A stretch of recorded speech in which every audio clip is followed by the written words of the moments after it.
María Valtorta. Lecciones sobre la Epístola de San Pablo a los Romanos.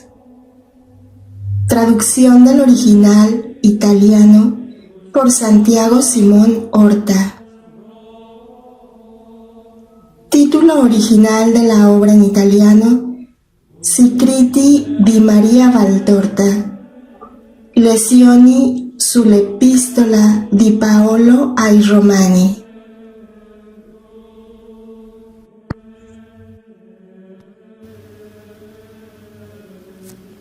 ...26 de febrero del 48... A los Romanos, capítulo 6, versículos del 1 al 10.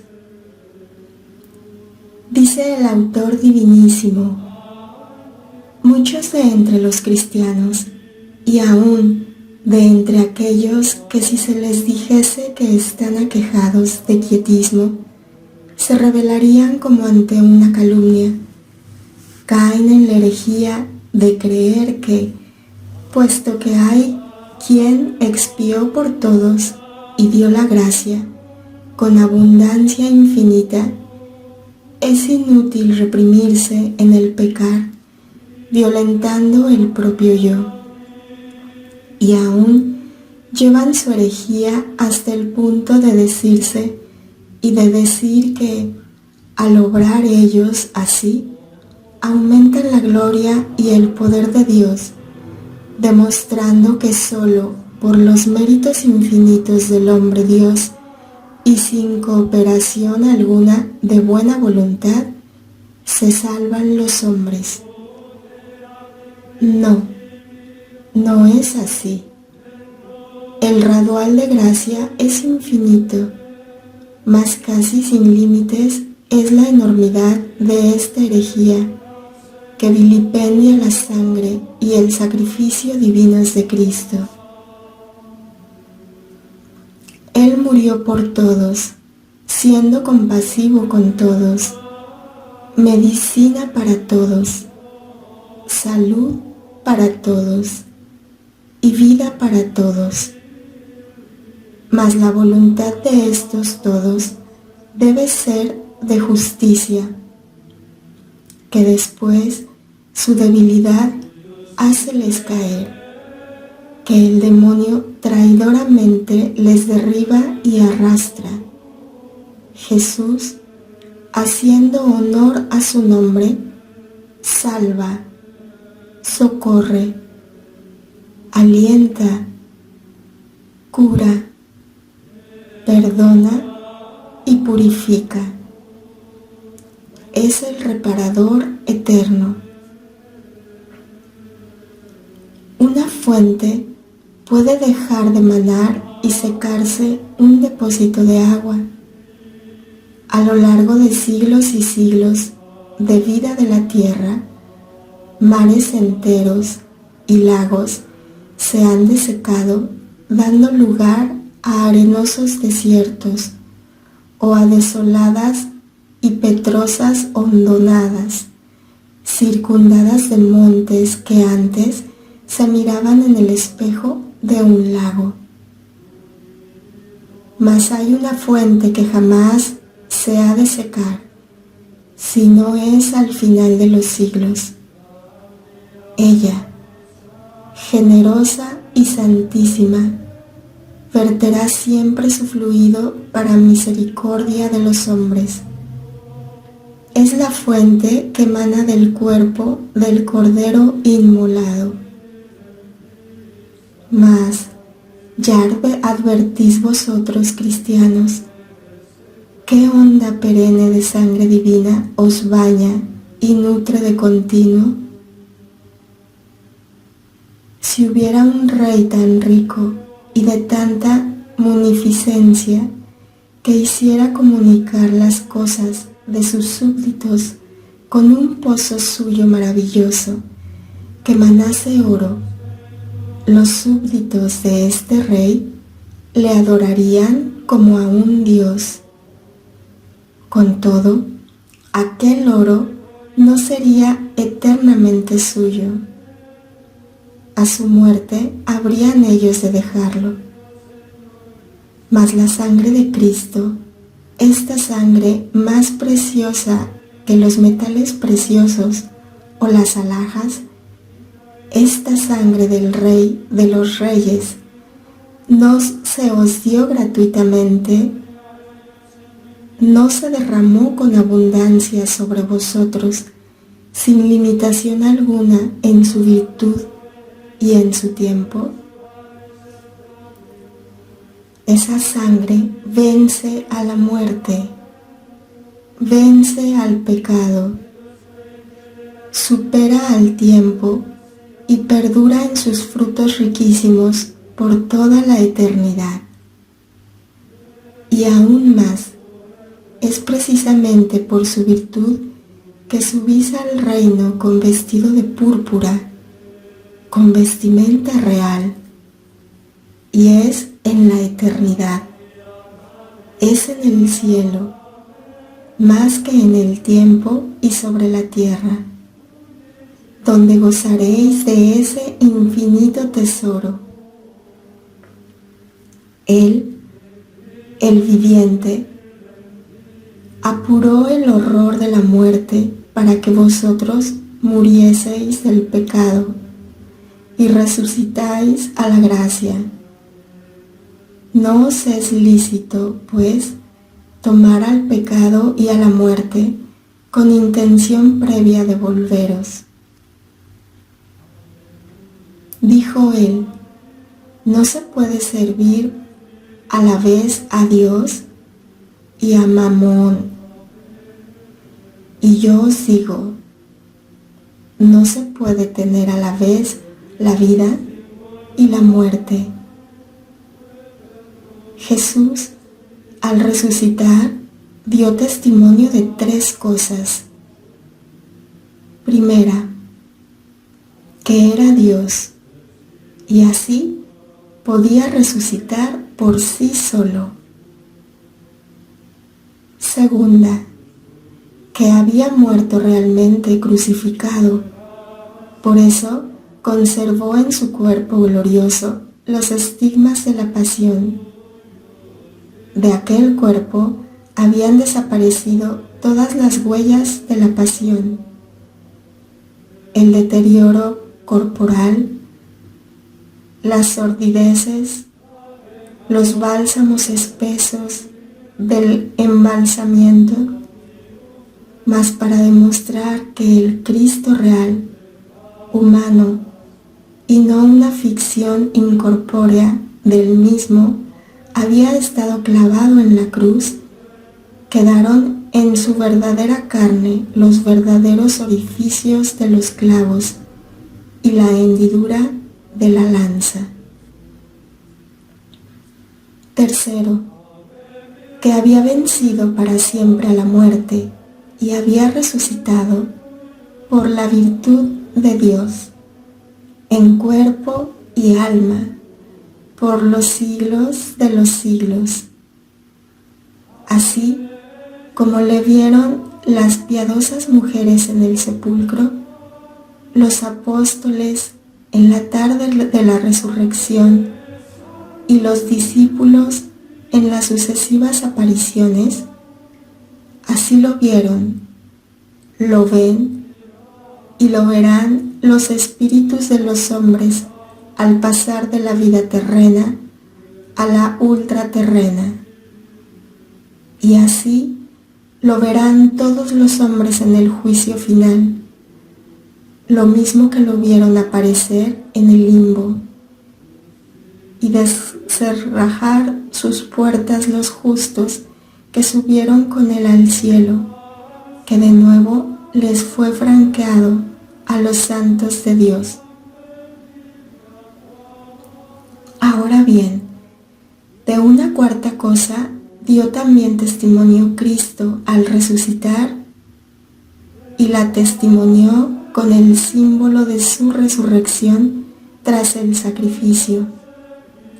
Es esta, que el cristiano, sumergido en las ondas salutíferas de su sangre, sepultado en este baño salvador, como en una tumba de cuya profundidad extrae vida y no muerte, incorruptibilidad y no corrupción, resucite a vida nueva, a vida gloriosa, igual que le sucedió a él, que fue depositado en las entrañas del sepulcro como un leproso, con los huesos descoyuntados y a la vista, y sus miembros traspasados.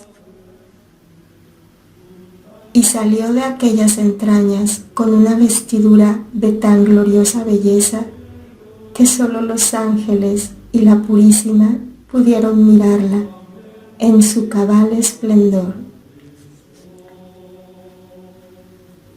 Cristo, tras la resurrección, alcanzó la plenitud perfecta de su misterio. Antes de la pasión, era ya perfección, perfección del hombre Dios, perfección la de Dios Redentor. Y después de la resurrección, se completó con aquella misteriosa hasta el final de los siglos, contenida y aclarada en el nombre solo por él conocido, de que habla Juan en su Apocalipsis.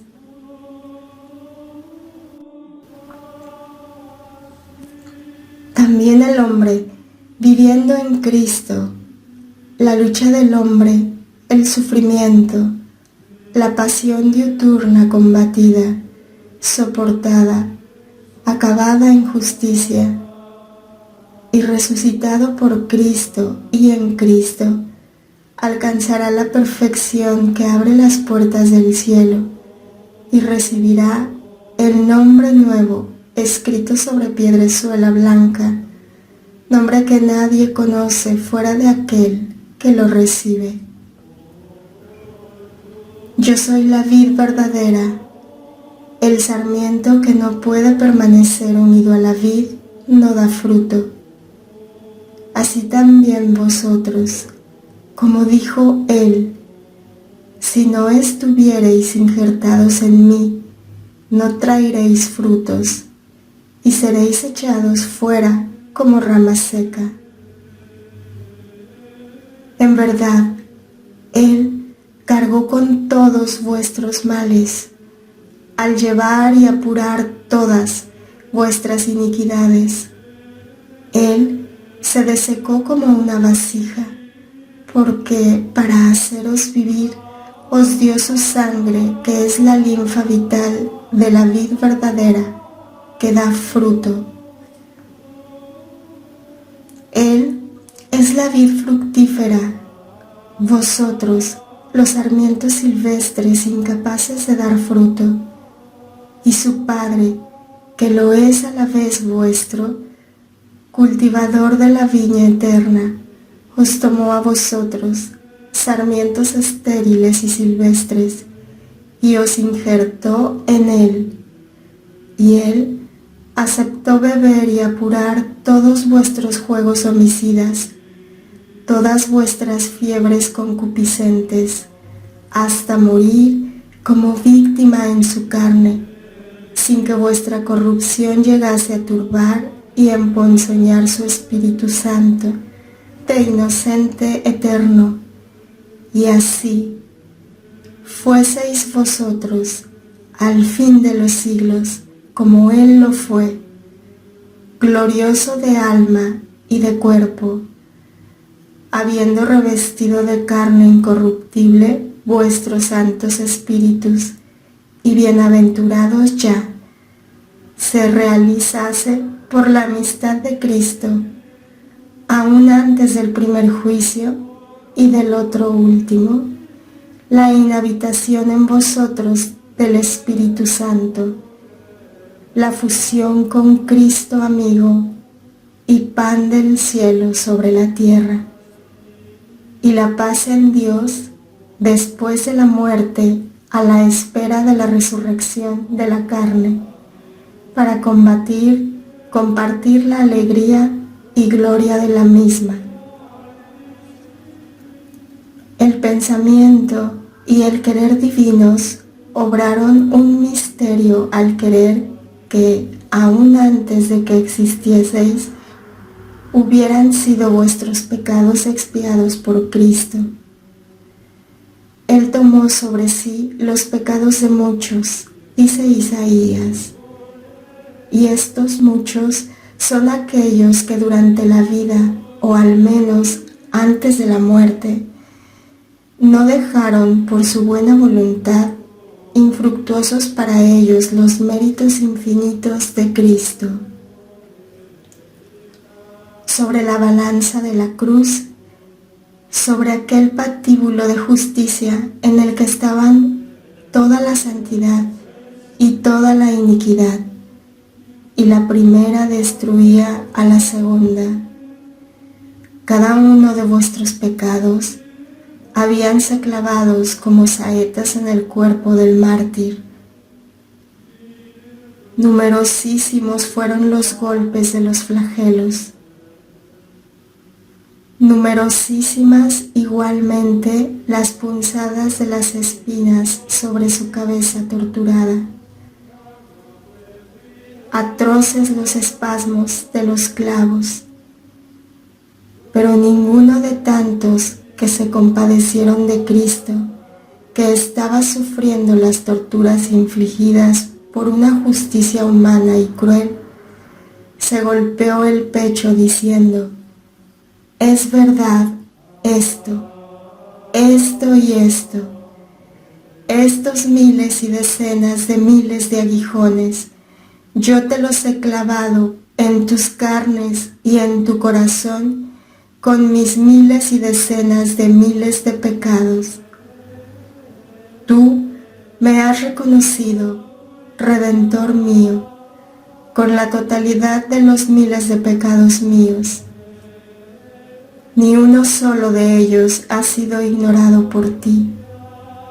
De todas tus torturas, yo he sido la mayor para ti. ¿Quién podrá numerar los millones y millones de pecados que el Purísimo sintió clavarse en su cuerpo expiador? ¿Quién al meditar esto no debería sentir un odio absoluto al pecado, la huida del mismo, la obligación y el dolor de no servir más al pecado, puesto que el sacrificio de un Dios os liberó de él? Estáis muertos al pecado. El muerto no hace ya cuanto hacía de vivo.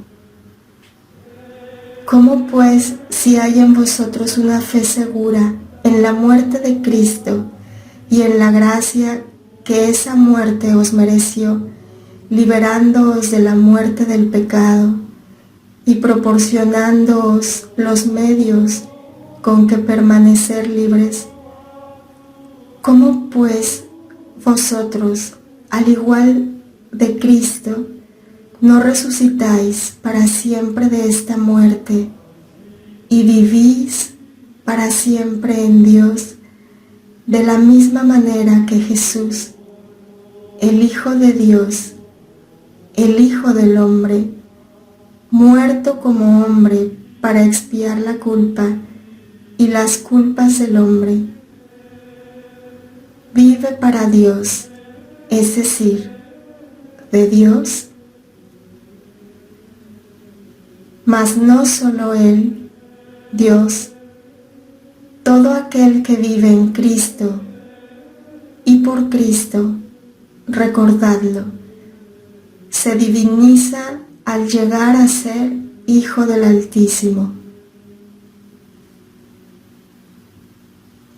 27 de febrero del 48, a los Romanos, capítulo 6, versículos del 11 al 23. Dice el autor divinísimo: Se lee en los libros de Moisés que las hostias de los sacrificios y de las oblaciones tenían que ser de animales sin tacha ni defecto, y que las ofrendas y oblaciones de flor de harina, aceite o cereales debían de ser aderezadas con sal, pero sin levadura ni miel, y si de primicias de cereales se trataba, verdes aún, estos debían ser tostados y triturados antes de ser ofrecidos, y siempre sazonados con aceite y unidos con el incienso.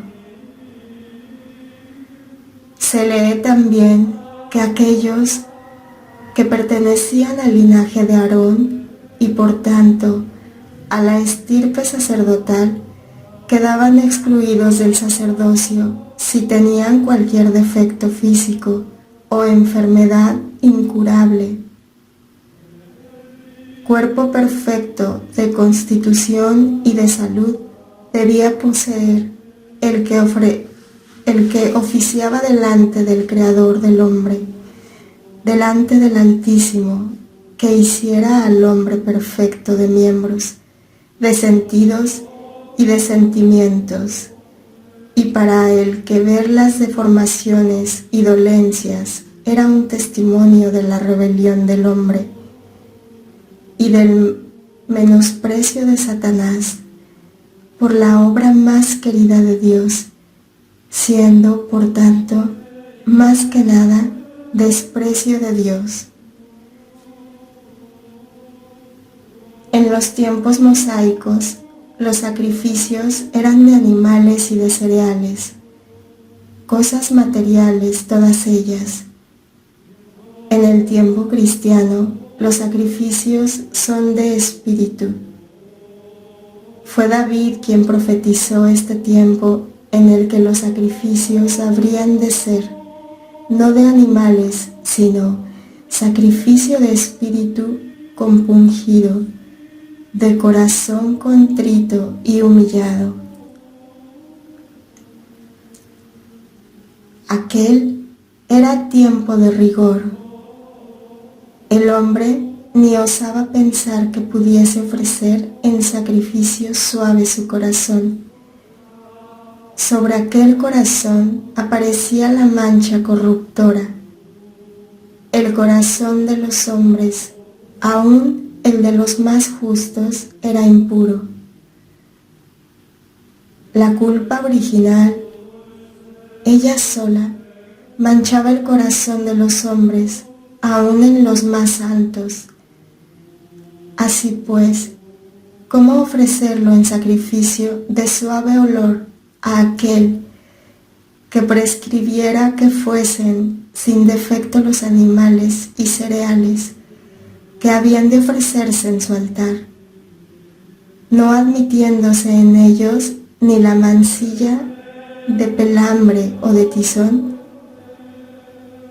¿Es acaso culpable un becerro o un cordero de no haber nacido matizado?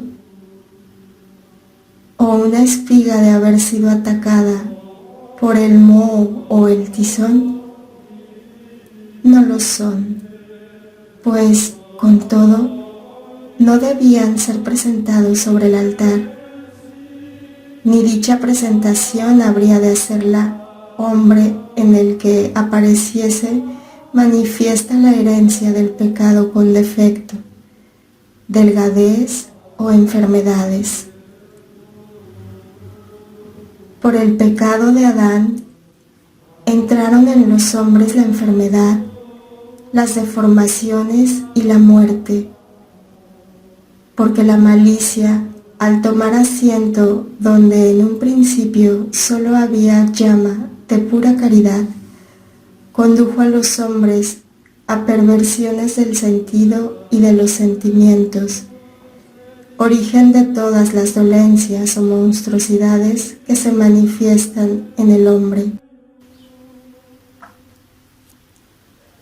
De raíces corruptas derivanse árboles, frondas y frutos corrompidos, y, dado que la corrupción inicial fue aumentando de continuo, con nuevas perversiones, la carne del hombre siempre sufrió, sufre y sufrirá cada vez más, de modo creciente, las dolorosísimas consecuencias de la decadencia de tantísimos hombres que, de hombres, se convierten en brutos. En el tiempo de misericordia, cuando la gracia revirginiza los espíritus con sus candores divinos, en el tiempo del espíritu, en el que los valores humanos se encuentran en la base, pero en el vértice están los sobrehumanos, y estos, más que aquellos, son los que se ofrecen a Dios, y éste los acepta como dádiva. En el tiempo en que la carne sirve de envoltura al alma reina, y es medio para conseguir la victoria, si bien es el espíritu el que domina o debiera dominar. En el tiempo en que, por la virtud de aquel que de las tinieblas os llamó a la luz admirable, haciendo de los cristianos la nación santa, el nuevo pueblo de Dios, por él conquistado con la sangre del hombre Dios, el linaje escogido, el sacerdocio real, como escribe Pedro, caducaron las limitaciones de la ley mosaica, y el hombre que sea marcado con la señal de Cristo y ungido como siervo por el Pontífice eterno, santo, inocente e inmaculado, puede, o mejor, debe ser hostia y sacerdote, materia y ministro del sacrificio espiritual que es grato a Dios. En la epístola Paulina, versículo 13, falta una palabra, la palabra hostia. Ofreceos a Dios como hostias vivas, tras haber estado muertos. Ofrecedle vuestros miembros como instrumento de justicia. He aquí el sacerdocio real, al que está llamado el cristiano, el sacerdocio de todo cristiano, imitación del ejercido por el sacerdote para siempre, según el orden de Melquisedec. Viene la antigua ley, elevada al grado espiritual, la obligación de ser sin mancha mortal, sin vicios capitales consentidos por la razón y por el espíritu, y llevado a la práctica con plena advertencia, sin fermento de odio y de concupiscencia, sin miel de molicie sensual, sin enfermedades espirituales que no se procuran curar, sin ceguera ni albugo para la luz, sin sarna ni herpes de sinuosa simpatía hasta con las culpas leves, y sin fracturas ogivas en la magnífica formación cristiana. Soldados del Dios verdadero, atletas de la religión santa, sacerdotes y víctimas del tiempo nuevo, debéis alaros con la sal de la voluntad heroica que quema y cauteriza, pero fortifica las partes débiles y las inmuniza contra la gangrena. Debéis tostaros y trituraros con el fuego de la caridad y la muela de la mortificación, para haceros harina de hostias, flor de harina, y después, ungidos con la santa unción de la virtud y perfumados con el incienso, y que sea abundante, de la oración, ofreceos e inmolaos pronunciando la perenne palabra de Cristo. heme aquí, Padre, dispuesto a hacer no mi voluntad, sino la tuya. Prontos a responder a quien, con halagos o amenazas, con amor o con odio, quiera retraeros de predicar a Cristo con vuestra vida entre los doctores del mundo. ¿No sabéis que debo ocuparme de los intereses de mi Padre? Sea hostia santa todo lo que sois, pues que todo está ungido con el crisma santificante del sacrificio de Cristo. Los miembros menos nobles del cuerpo, al igual de los más nobles, todos están llamados al servicio de Dios. No se hallan excluidos de este servicio aquellos a quienes la voluntad de Dios ungió con el crisma especial de los consagrados al dolor, los inválidos, los enfermos, los inocentes injustamente condenados, los perseguidos y escarnecidos por el mundo. La gracia juzga y también eleva. Dijo Jesús con su sabiduría y munificencia divinas: los últimos serán los primeros. Y asimismo, antes de sanar al ciego de Jerusalén, para hacerlo su discípulo y evangelizador, proyectando su mirada a los tiempos futuros en los que muchos de los que el mundo desprecia llegarían a ser salud para el mundo, dijo: ni él ni sus padres han pecado, sino que esto es así para que se manifiesten en él las obras de Dios, en él y por él. ¿Cuántos hay que, por generosa obediencia o heroico requerimiento, llegan a ser hostias, redentores, continuadores y completadores de la pasión de Cristo?